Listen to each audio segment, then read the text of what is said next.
The Galactic Academy of Interspecies Relations floated in the darkness of space like a giant silver flower. It was the largest school in the known universe. Students from 300 different planets came here to learn about each other. They studied languages, cultures, and how to live together in peace. Ambassador Vel stood near the landing bay, waiting for the newest students to arrive. Vel was from the planet Palax, a world with very weak gravity. Because of this, Vel was tall and thin, with long arms and legs that looked like they might break if you touched them too hard. Vel had pale blue skin and 3 hearts that beat in a slow rhythm inside their chest. Today, those 3 hearts were beating faster than normal. Today, the humans were coming. Vel had read the reports about Earth. Every species in the galaxy knew about Earth. It was a Class 1-2 death world, one of the most dangerous planets ever discovered. The gravity was crushing. The atmosphere contained a gas called oxygen, which could burn things and rust metal. The planet had massive storms, earthquakes, and something called seasons that made the temperature change wildly throughout the year. And somehow, life had survived there. Not just survived, but thrived. Earth was covered with millions of different species, all of them fighting to stay alive. The humans had risen to the top of this deadly competition. They were the apex species of an apex world. The shuttle appeared in the landing bay, a small white ship with the blue and green symbol of Earth painted on its side. Vel took a deep breath and tried to stay calm. The Academy had welcomed dangerous species before. There were students from high-gravity worlds who could crush rocks with their bare hands. There were students from acidic oceans who had to wear special suits to avoid melting the floors. Humans could not be that different. The shuttle doors opened. 5 young humans walked out. Vel studied them carefully. They looked soft, with smooth skin and no natural armor. They had small, blunt teeth and no claws that Vel could see. Their bodies were compact and muscular, built for a heavy world, but they did not look particularly threatening. The first human was a male named Tay. He was tall and broad, with a friendly smile that showed his teeth. In most cultures, showing teeth was a threat display. Among humans, Vel had learned, it meant happiness. How strange. Behind Tay came Hana, a female with sharp eyes that seemed to notice everything. She moved with a quiet efficiency that reminded Vel of a hunter. Then came Wu, a quiet male who walked slowly and observed the station with calm interest. Nari was next, a cheerful female who was already waving at every alien she could see. Finally, there was Day, the oldest of the group. He carried himself with the confidence of a leader. Vel stepped forward to greet them. Welcome to the Galactic Academy. I am Ambassador Vel. I will be your guide during your first week here. If you have any questions or concerns, please do not hesitate to ask. Day bowed politely. Thank you, Ambassador. We are honored to be here. This is an amazing station. Vel relaxed slightly. The humans seemed polite and respectful. Perhaps the reports about Earth had been exaggerated.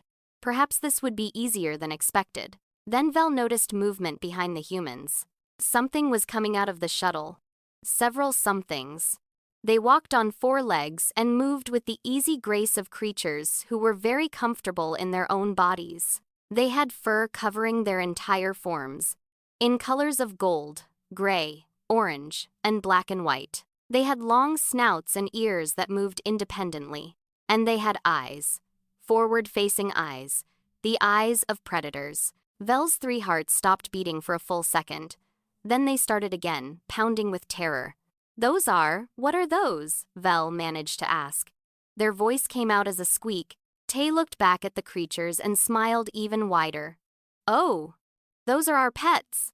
Don't worry, they're friendly. Pets. The humans had brought pets. Living creatures that they apparently owned. And not just any creatures. These were clearly predators. Vel could see it in the way they moved, the way their eyes tracked movement, the way their muscles rippled under their fur. One of the creatures, a golden-furred beast about the size of a small Paloxian, suddenly spotted Vel. Its tail began moving rapidly back and forth. Its tongue fell out of its mouth, and then it ran directly toward the ambassador. Vel screamed. Using every bit of strength in their thin legs, Vel jumped. On Palax, this would have sent them soaring into the sky. Here, in the station's artificial gravity, it only lifted them about 6 meters. But 6 meters was enough. The creature could not reach them. The humans stared up at Vel with expressions of surprise and confusion. "Are you okay?" Hannah asked. She had grabbed the golden creature and was now scratching behind its ears. The creature leaned into her hand and made a sound of contentment. "That's just Bommy. She's a retriever. She just wanted to say hello." "Say, hello?" Vel was shaking so hard they could barely speak. "That creature just charged at me." She was excited, Nari explained. She had her own creature now, a smaller orange one that sat calmly in her arms. Bommy loves meeting new people. She's very friendly. Day stepped forward, his expression serious. "Ambassador, I apologize if our pets startled you. I should have warned you. Humans have lived with these animals for thousands of years. They are completely safe. They would never hurt anyone." Vel looked down at the golden creature, Bommy. It was looking up at them with its tongue still hanging out. Its tail was still moving. It did not look dangerous. It looked almost silly. But Vel had studied xenobiology. They knew what those forward-facing eyes meant. They knew what that muscular body was designed for.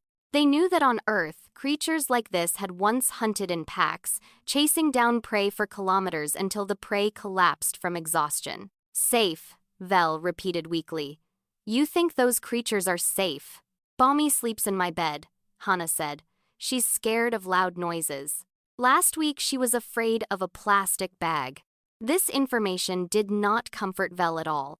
The idea that a human would allow a predator to sleep in the same bed with them was horrifying. The fact that the predator was apparently afraid of plastic bags only made it more confusing. Slowly, carefully, Vel floated back down to the ground. They kept their eyes on the creatures at all times. "Perhaps we should discuss this further. Please, follow me to the orientation room. And please, keep your pets close." Tay nodded and called out. A large, gray and black creature came to his side immediately, walking with disciplined steps. "This is Maru. Don't worry, he's very well trained." Wu had a massive, fluffy creature draped over his shoulders like a scarf. It had green eyes that watched everything with lazy interest. "This is Gom. He's a cat. He's too lazy to hurt anyone." Nari held up her orange creature. "And this is Dubu. She's my precious baby." Precious baby. Vel looked at Dubu's small but sharp claws and felt their 3 hearts beat even faster. The humans began walking toward the orientation room, their pets moving alongside them without leashes or chains or any form of restraint. The creatures simply followed their humans as if it was the most natural thing in the world. Other students in the hallways stopped and stared. A group of crystalline beings from Theros pressed themselves against the walls. A Palaxian student took one look at the procession and fainted on the spot. 2 insectoid students from the Hive Collective clicked rapidly to each other in alarm. Day noticed the reactions and frowned. "Is something wrong?" Everyone seems scared. Vel did not know how to answer that question.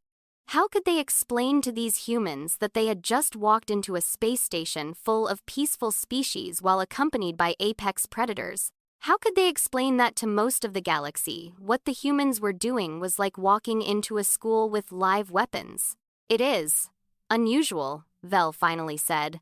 "Most species do not bring companions like yours." "Really?" Nari looked genuinely surprised. "But pets are great. They make you happy. They help you relax. Studies show that petting a cat can lower your stress levels." Vel looked at Dubu, who had begun cleaning her paw with her tongue. They imagined trying to pet that creature and felt their stress levels rise dramatically. "We have much to discuss," Vel said. Much to discuss." The orientation room was just ahead. Vel could only hope that the other faculty members would know how to handle this situation. Because right now, Vel had absolutely no idea what to do about 5 humans and their terrifying, tail-wagging, supposedly friendly pets. Professor Crix called an emergency meeting within 3 hours of the humans' arrival. Crix was a crystalline being from the frozen world of Theros. Their body was made of living ice, and they communicated through vibrations that created musical sounds. Right now, those sounds were sharp and harsh, like glass being scraped against metal. "You allowed what onto this station?" Crix demanded. The faculty members had gathered in the main conference room. Ambassador Vel sat in the corner, still shaking from their encounter with the golden creature called Bomi. Professor Mel, a floating gas being from the clouds of Ventus, hovered near the ceiling. Dr. Trill, an insectoid from the Hive Collective, clicked her mandibles nervously. And Station Director Orm, a massive being covered in thick armor plates, sat at the head of the table with a troubled expression. "They are exchange students from Earth," Director Orm said slowly. "The cultural exchange program has been running for 50 years. We have accepted students from Deathworlds before, not with their predators." Crix's body hummed with distress. "Did anyone check what those creatures are?" Crix waved a crystalline hand, and a holographic display appeared in the center of the table. It showed images of the 5 creatures the humans had brought, along with detailed information about each one. The first image was Bomi, the golden retriever. The text beside it read, "Canine, Canis lupus familiaris. Mass, 30 kilograms. Bite force, 190 pounds per square inches. Descended from wolves, which are apex pack hunters. Capable of running at 48 kilometers per hour. Evolved to work with humans to track and capture prey." The second image was Maru, the German shepherd. Canine. Mass, 40 kilograms. Bite force, 238 pounds per square inches. Bred specifically for guarding and protection. Highly territorial. Extremely loyal to pack members. Will attack threats without hesitation. The third was Gom, the Maine Coon cat. Feline. Felis catus. Mass, 9 kilograms. Retractable claws capable of tearing flesh. Ambush predator. Hunts during dawn and dusk. Kills prey by suffocation or breaking the neck. The fourth was Dubu, the small orange tabby cat. Feline. Mass, 5 kilograms. Despite small size, member of the most successful predator family on Earth. Domestic cats are responsible for the extinction of at least 63 species. Kill approximately 2.4 billion birds per year on Earth alone. The fifth was Mongshil, the husky. Canine. Mass, 25 kilograms. Endurance predator. Bred to run for over 100 kilometers without stopping. Can survive in temperatures of -50 degrees. Hunts by exhausting prey over long distances. The room was silent as the faculty members read the information. "The small orange one," Professor Mel said quietly, "has killed billions of birds? Domestic cats are the most efficient predators on Earth." Crix confirmed. "They kill for food, yes, but they also kill for practice. For entertainment. They will hunt even when they are not hungry." Dr. Trill made a clicking sound of horror. "They kill for entertainment? The humans think this is cute," Crix said bitterly. "They watch their cats hunt small creatures and they laugh. They post videos of it on their communication networks." Ambassador Vel raised a trembling hand. "The golden one licked me. Before I could escape. It put its tongue on my arm." Everyone turned to look at Vel with expressions of sympathy and concern. "It was probably tasting you," Crix said. "Canines have an extremely developed sense of smell and taste. They can detect diseases, emotions, and even lies. That creature was analyzing you." Vel made a small whimpering sound. Director Orm held up an armored hand. "Let us remain calm. The humans have assured us that these creatures are harmless. They call them pets, companions. They seem to have genuine affection for them." "That makes it worse." Crix's body vibrated with agitation. "The humans are a Class 1-2 Deathworld species.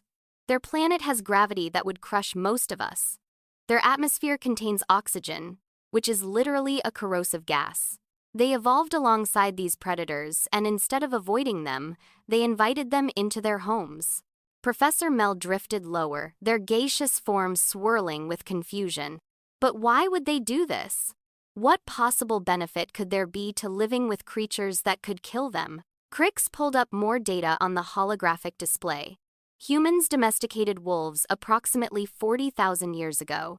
At that time, humans were relatively weak creatures competing against much larger predators. They formed an alliance with wolves. The wolves helped humans hunt and protected them from other threats. In return, humans provided food and shelter. An alliance, Dr. Trill repeated. With wolves, yes. Over thousands of years, humans selectively bred these wolves into hundreds of different varieties. Some were bred for hunting, some for guarding, some for herding other animals, and some— Crix paused, their crystalline body flickering. Some were bred simply to be companions, to provide emotional comfort. The room fell silent again. They bred apex predators, Director Orm said slowly. To be friends, correct. Ambassador Vel stood up suddenly. I need to sit down. Actually, I am sitting down. I need to lie down. This is too much information. Professor Mel floated over to Vel and gently surrounded them with a comforting cloud of warm gas. Breathe slowly, Ambassador. 3 hearts, 3 breaths. The Golden One looked at me with such excitement, Vel whispered. It was happy to see me. A predator was happy to see me. That is not natural. Meanwhile, in the student dormitory section, the human students had settled into their rooms. They had been given a larger suite than normal because of their companions. The 5 friends sat together in the common area while their pets explored the space.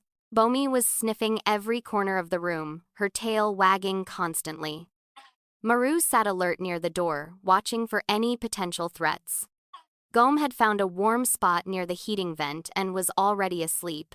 Dubu was stalking an interesting shadow near the window, and Mengshil was lying on her back, waiting for belly rubs.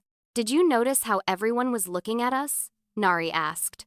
She was scratching Mengshil's belly, and the husky's leg was kicking in the air with happiness. They were definitely staring, Hannah agreed.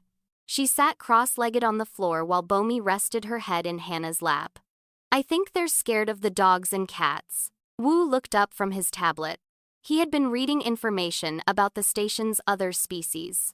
That makes sense. Look at this. Most species in the galaxy are prey animals. They evolved to avoid predators, not live with them. Prey animals? Tay looked confused. He was playing tug-of-war with Maru using a rope toy, and neither of them was winning. But some of these aliens are huge. That director guy had armor plates. Being big doesn't mean you're a predator, Wu explained. Most herbivores on Earth are large too. Elephants, rhinos, hippos. They evolved to be big so predators couldn't eat them. But they still run away from lions. Day was quiet, thinking about everything they had seen since arriving. So to everyone else on this station, we just walked in with a bunch of lions.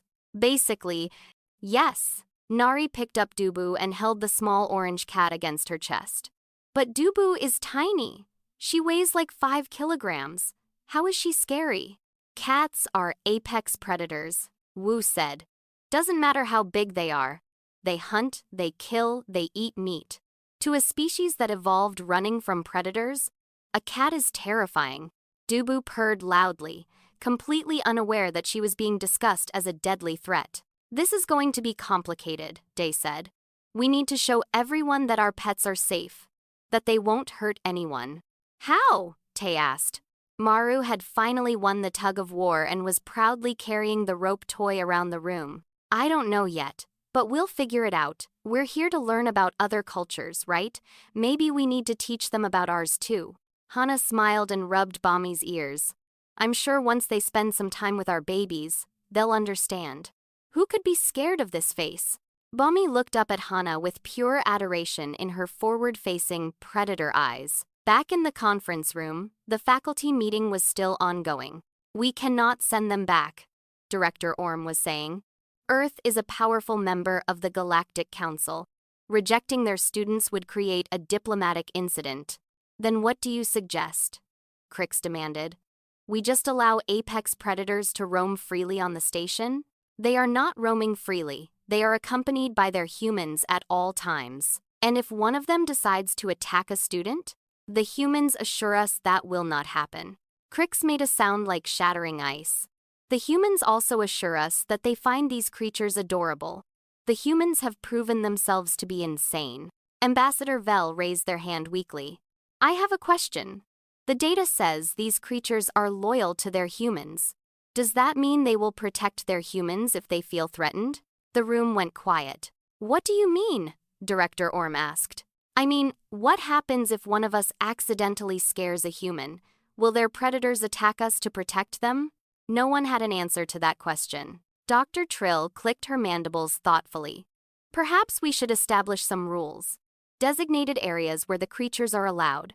Times when students should avoid certain sections of the station. Safety protocols. Agreed, Director Orm said.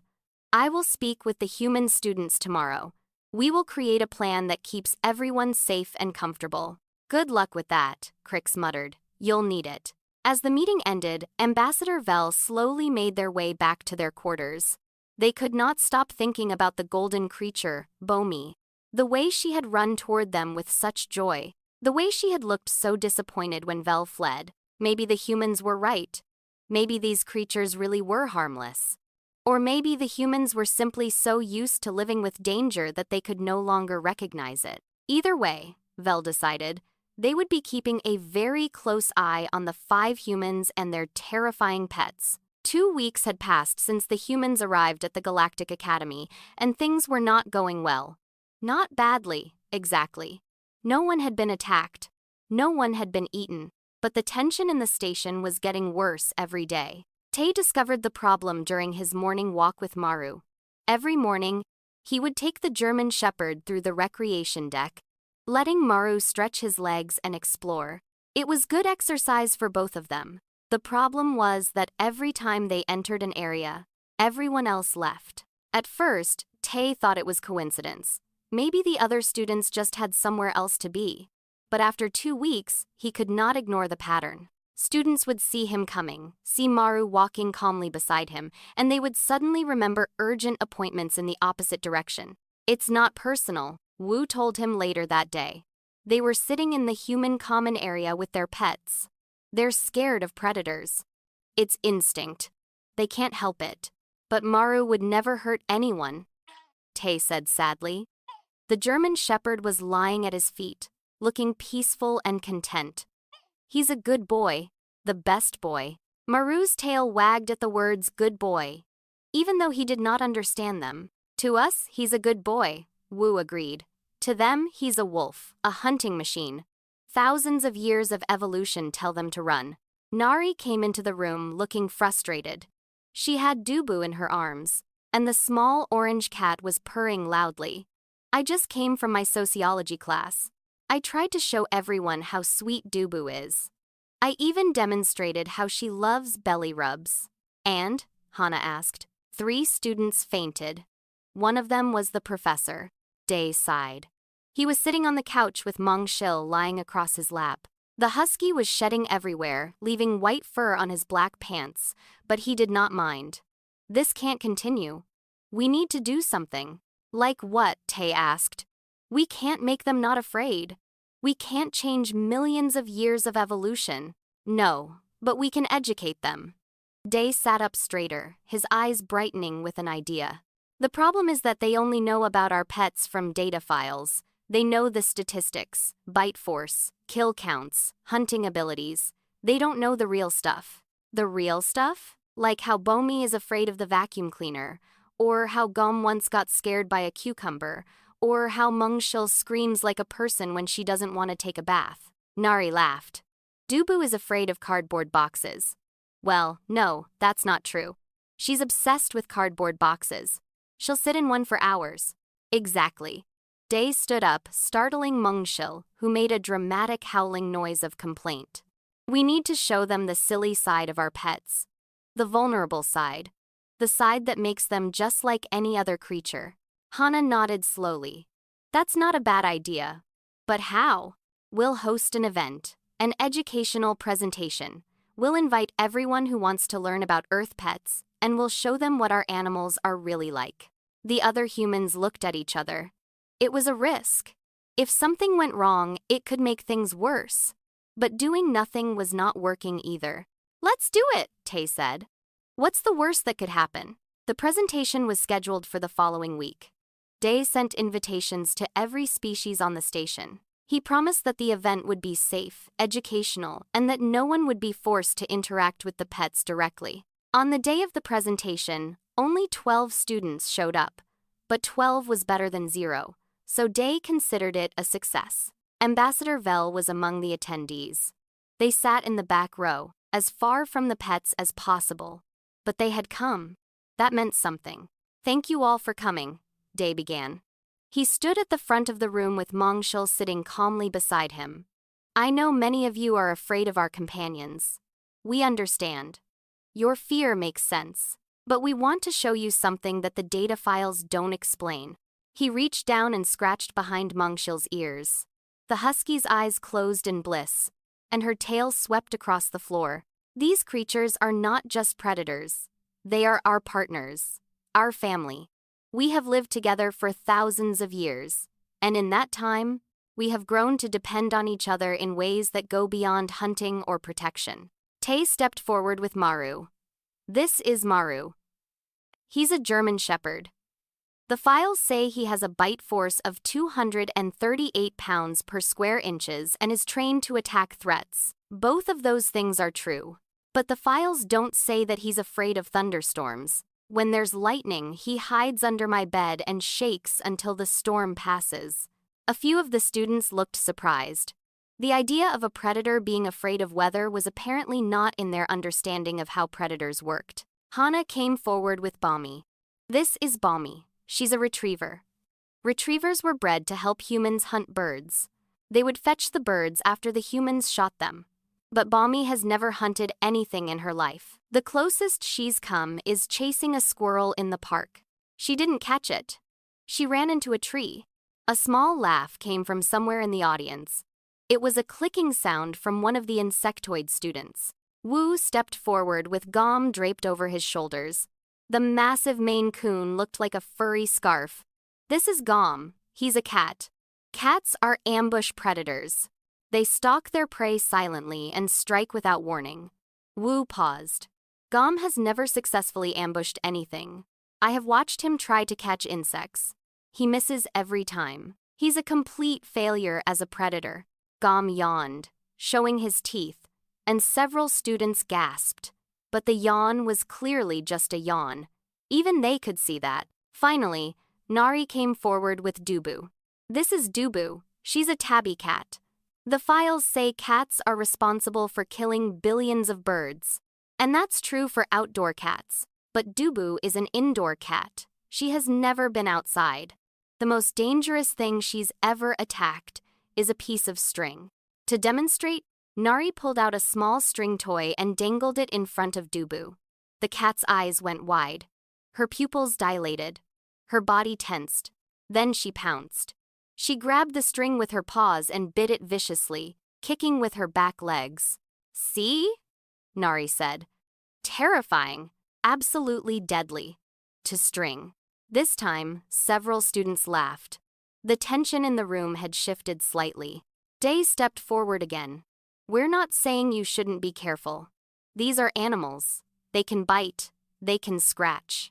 You should always be respectful of any creature. But the same is true of any being. I've seen species on this station that could crush me with one hand. I don't run away from them because I trust that they won't hurt me." Ambassador Vel raised a thin hand. "May I ask a question?" "Of course. Why do you keep them? You said yourself. They can bite and scratch. They require food, care, attention. What do you get in return?" Day smiled. It was a question he had expected. "Everything. We get everything. When I come home after a hard day, Mongshul is always waiting for me. She's always happy to see me. She doesn't care if I failed a test or made a mistake. She just loves me. That's what our pets give us. Unconditional love." The room was quiet. "They also help us stay healthy," Hana added. "Studies show that petting a dog lowers blood pressure and reduces stress. People with pets live longer, happier lives. And they make us laugh," Tay said. "Every day, Maru does something silly that makes me smile. He chases his own tail. He barks at his reflection. He tries to fit into spaces that are too small for him. Life is better with him in it. Vel looked at the 5 humans and their 5 pets. The creatures were not doing anything threatening. Bomi was lying on her back, asking for belly rubs. Maru was sitting at attention, watching Tay with adoring eyes. Gom was asleep. Dubu was still attacking the string. Mengshil was trying to climb into Day's lap despite being far too large. I think, Vel said slowly, I am beginning to understand. You do not keep them as tools or weapons, you keep them as family. Exactly, Day said, they're family. And family takes care of each other. After the presentation, something changed. Not dramatically. The students didn't suddenly lose their fear, but a few of them stayed behind to ask questions. One brave crystalline being from Theros asked if they could see Gom's fur up close. Wu held the cat out, and the being reached out with a trembling hand to touch the soft fur. It's warm, they said with wonder. And soft. I didn't expect that. He's basically a heating pad with legs, Wu said. When it's cold, I let him sleep on my chest. Best feeling in the world. The being looked at Gom with new eyes. Perhaps predators are not all the same. They're really not. Wu agreed. Ambassador Vel approached Hana at the end of the event. They kept a safe distance from Bomi, but they did not run. I want to apologize, Vel said. When you first arrived, I screamed and fled. That was rude of me. It's okay, Hana said. I understand why you were scared. I am still scared, Vel admitted. But I am also curious. Your relationship with these creatures is unlike anything I have ever seen. I would like to understand it better. Hana smiled. Then maybe someday when you're ready, you can try petting Bomi. Just once. I think you might like it. Vel looked at the golden retriever. Bomi looked back at them with warm brown eyes. Her tail wagged slowly. Perhaps, Vel said. Perhaps someday. It was not much. But it was a start. The alarm came at 3 in the morning, station time. It was a sound that no one on the Galactic Academy ever wanted to hear. A high, screaming wail that meant only one thing. Hull breach. Tay woke up instantly. Years of living with Maru had trained him to wake at the slightest sound. The German shepherd was already on his feet, ears pointed forward, every muscle tense. Hull breach in Recreation Deck 7. The station's computer announced. Emergency bulkheads have sealed. Trapped occupants detected. Rescue teams dispatched. Estimated arrival time. 7 minutes. 7 minutes. That was a long time when air was running out. Day was already in the common area when Tay rushed out. Hana, Wu, and Nari followed seconds later. Their pets were with them, sensing the urgency in their humans' movements. What's happening? Nari asked. Dubu was clutched against her chest, the small cat's eyes wide. Micro-asteroid impact, Day said. He was checking the station's emergency display on his tablet. Recreation Deck 7. A section got sealed off by the emergency bulkheads. There are people trapped inside. How many? Hannah asked. 13. 12 Paloxian students and... Day paused. Professor Crix, the crystalline professor who had been so terrified of their pets, who had called them insane for living with predators, now trapped in a section of the station with rapidly depleting air. The rescue team needs 7 minutes, Wu said. Will they have that long? No. Day's face was grim. The system says they have 4 minutes of breathable atmosphere left. Maybe less. 4 minutes. Rescue in 7. That was a 3-minute gap. 3 minutes without air. For species like the Paloxians, who needed constant oxygen, that would be fatal. We have to help, Tay said immediately. How? Nari asked. We can't get through the emergency bulkheads. They're sealed. Tay looked down at Maru. The German shepherd looked back at him, ready for anything, ready to help. The ventilation shafts, Tay said.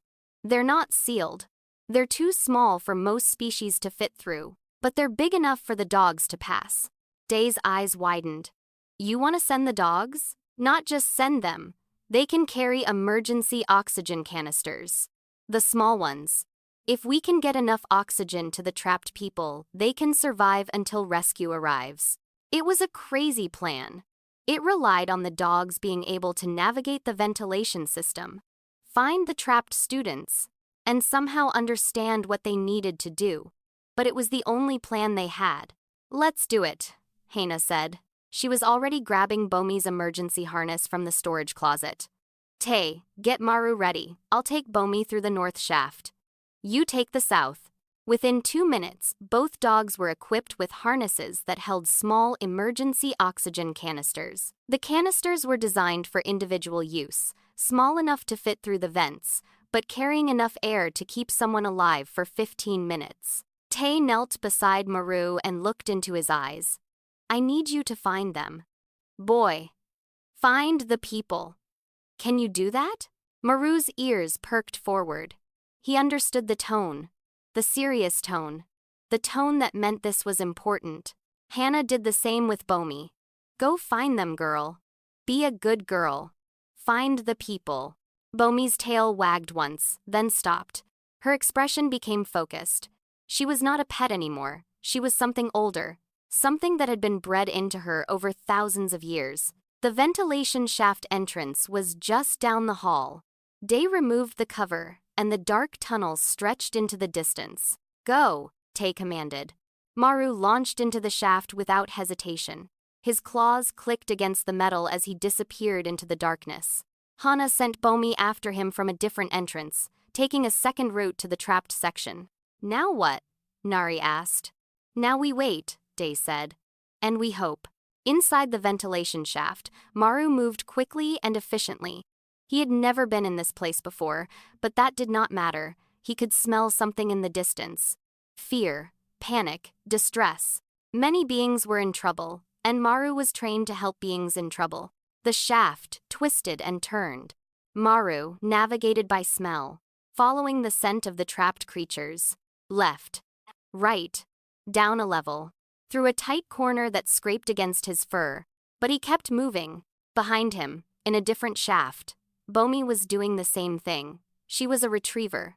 Finding things was in her blood. For 40,000 years, her ancestors had found prey, found lost items, found people who needed help. Now she was doing what she was born to do. Inside the sealed section, the situation was desperate. The 12 Paloxian students were huddled together, their thin bodies trembling as the air grew thinner. Professor Crick stood near the emergency bulkhead, trying to find a way to signal for help, but their crystalline body was beginning to slow as the cold of the vacuum seeped through the damaged hull. "I can't breathe," one of the students whispered. "The air is running out."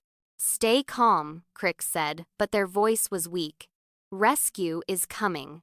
Just stay calm." But rescue was 7 minutes away, and they had less than 2 minutes left. Then something strange happened. A vent cover on the wall suddenly popped open, and out of the shaft came a creature. A 4-legged creature with gray and black fur and forward-facing eyes. The students screamed. Several of them tried to run, but there was nowhere to go.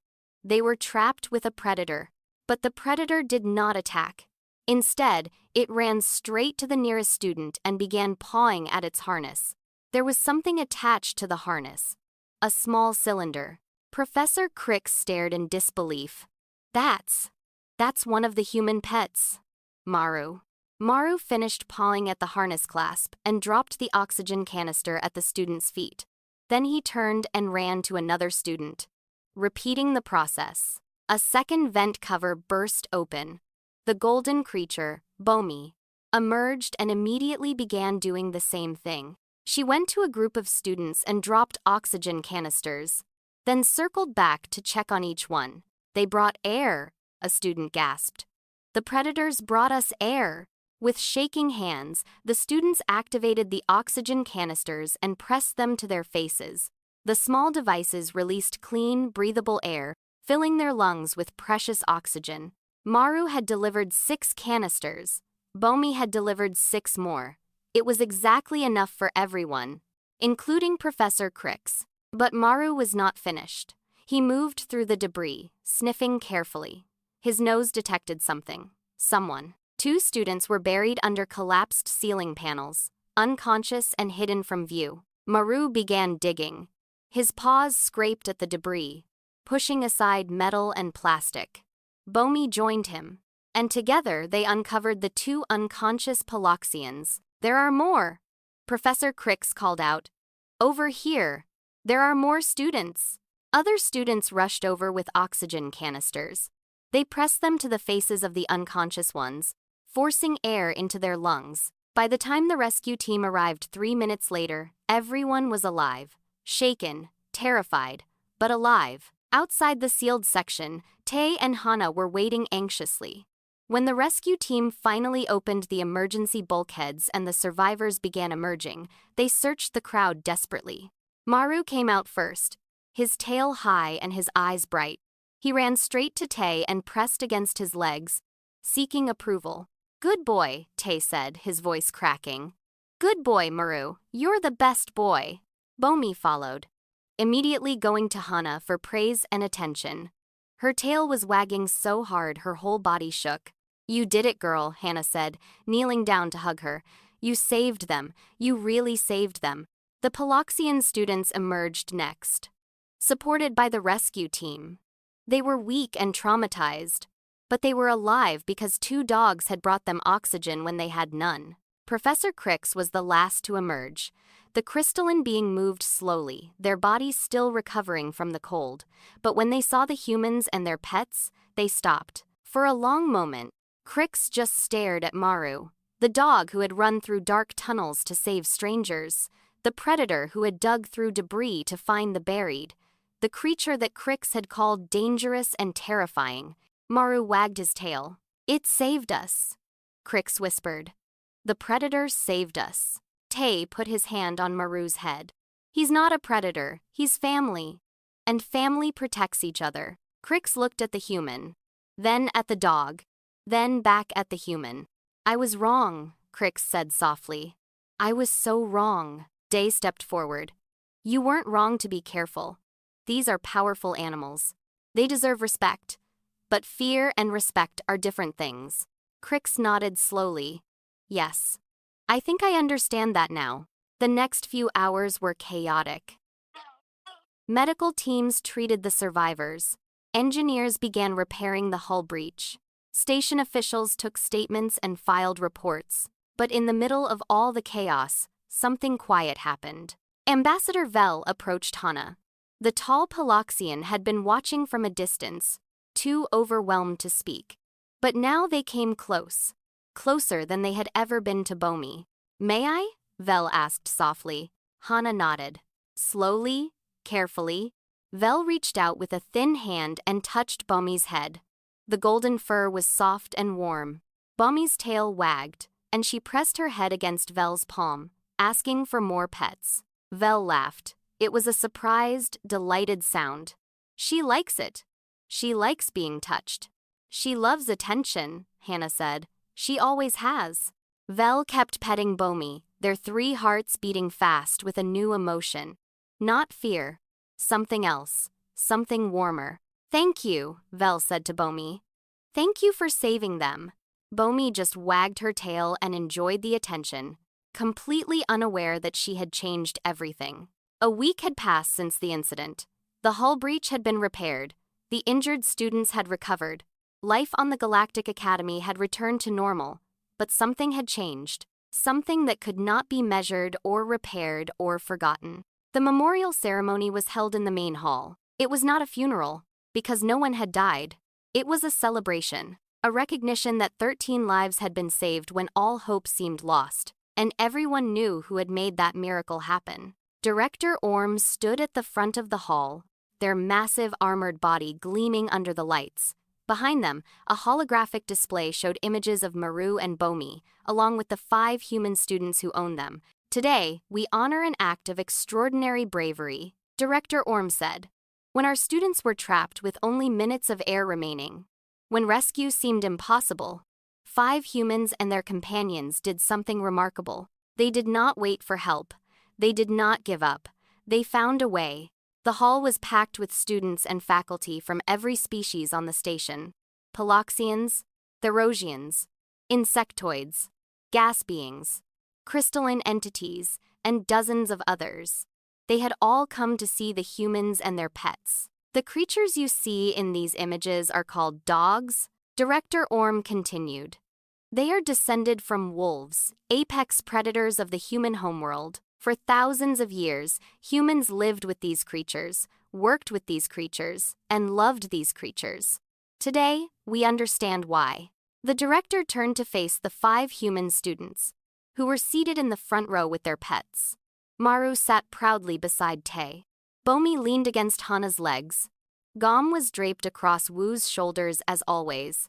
Dubu sat in Nari's lap, cleaning her paw, and Mongxiel was lying across Day's feet, perfectly content. On behalf of the Galactic Academy, I present the students Tay, Hana, Wu, Nari, and Day, along with their companions Maru, Bomi, Gom, Dubu, and Mongxiel, with the Medal of Interspecies Valor. This is the highest honor our academy can bestow. The hall erupted in applause. It was a strange sound, because different species applauded in different ways. The Paloxians whistled, the Therosians chimed, the insectoids clicked, the gas beings hummed. But together, it created a symphony of appreciation.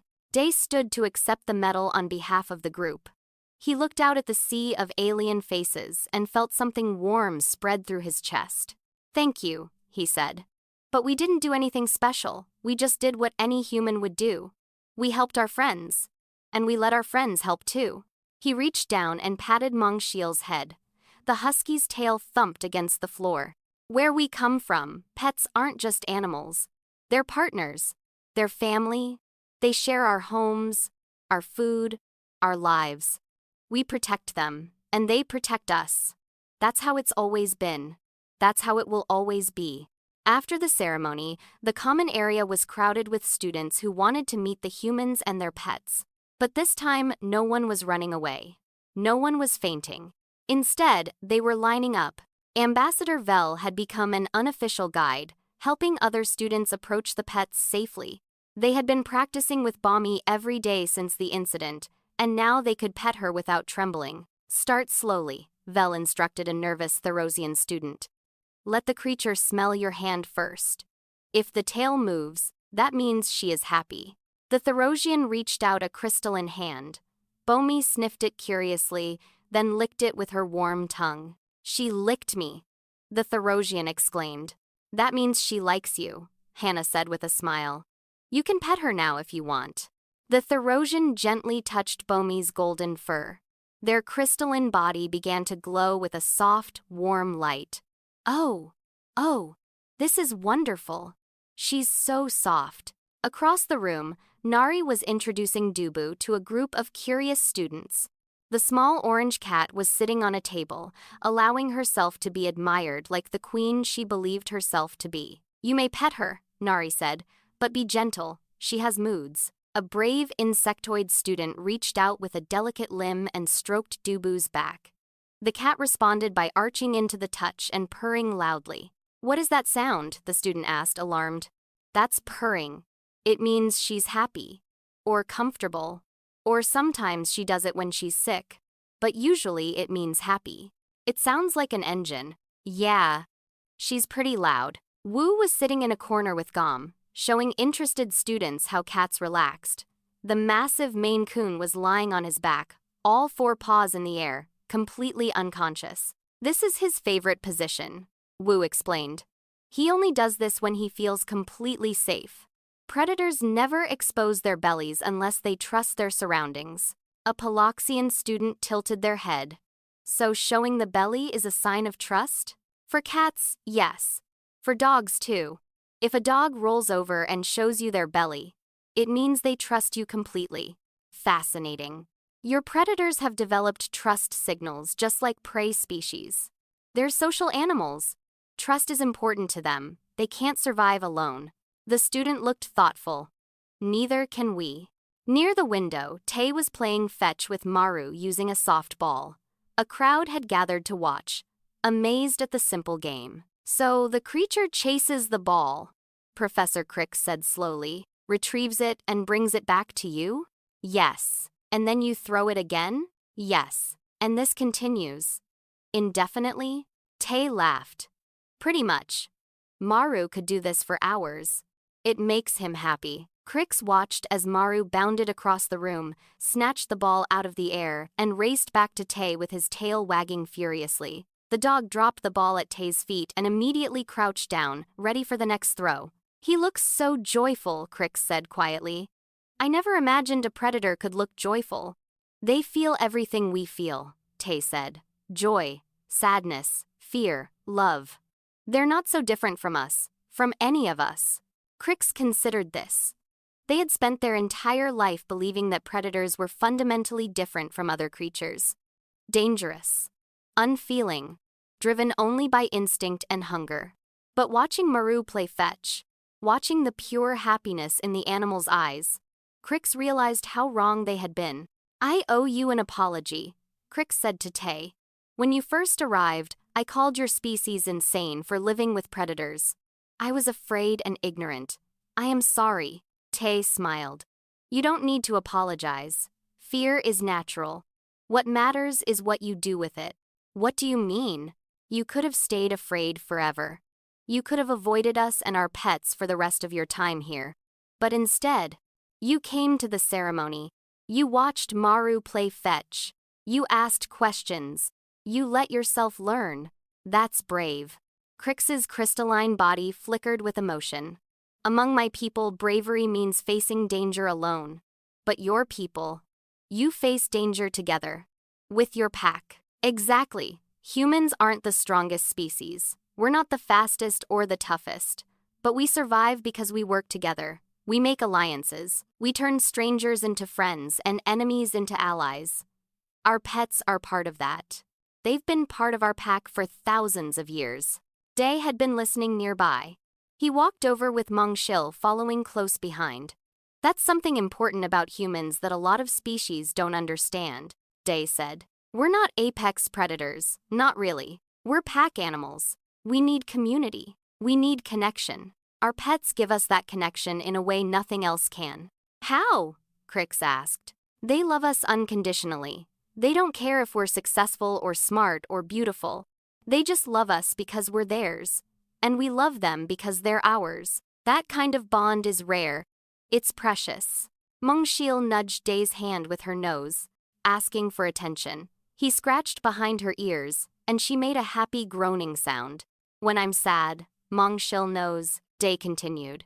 "She comes and sits with me. She puts her head in my lap. She doesn't try to fix anything or give advice. She just stays. And somehow, that's enough." Crix looked at Meng Shil. The husky looked back with bright blue eyes that held no malice, no threat, just curiosity and warmth. "I think," Crix said slowly, "I would like to understand this bond better. Would you teach me?" Day smiled. "I would be honored." The weeks that followed saw a transformation in the Galactic Academy. The fear did not disappear entirely, but it softened. Students who had once fled from the humans now stopped to say hello. Some even asked if they could spend time with the pets. A Paloxian sociology class began studying human-animal relationships as part of their curriculum. Professor Crix started a research project on interspecies bonding. Ambassador Vel became the station's unofficial expert on how to properly pet a dog, and the 5 human students, along with their 5 pets, became something they had never expected to be. Ambassadors for a concept that most of the galaxy had never considered. The idea that predators could be friends. The idea that fear could become love. The idea that pack meant family, and family meant everyone who stood by your side. On the last day of the semester, the humans gathered in their common area one final time. They would be returning to Earth for the break, but they would come back. They had too many friends here now to stay away. "We did it," Nari said, hugging Dubu. "We actually changed things." "The pets changed things," Hana corrected. "We just brought them." "Same thing," Tay said. He was lying on the floor with Maru sprawled across his chest. "We're a package deal." Wu nodded, Gom purring on his shoulders. The galaxy learned something important. Predators aren't always dangerous. Sometimes they're just good boys and good girls. Day looked at his friends, his pack. They had come to this station as outsiders, feared and avoided. They were leaving as heroes, respected and loved. And it was all because of the bond between humans and their pets. A bond that had existed for 40,000 years. A bond that had survived ice ages and famines and wars. A bond that could not be broken by fear or distance or time. Let's come back next semester, Day said. I think we have a lot more to teach them. Mongshil howled in agreement, and the other pets joined in. It was a chorus of barks and meows and happy sounds that echoed through the station. The Galactic Academy had welcomed 300 species through its doors, but it had never seen anything quite like this. 5 humans and their terrifying, wonderful, loving pets. And somehow, that made all the difference.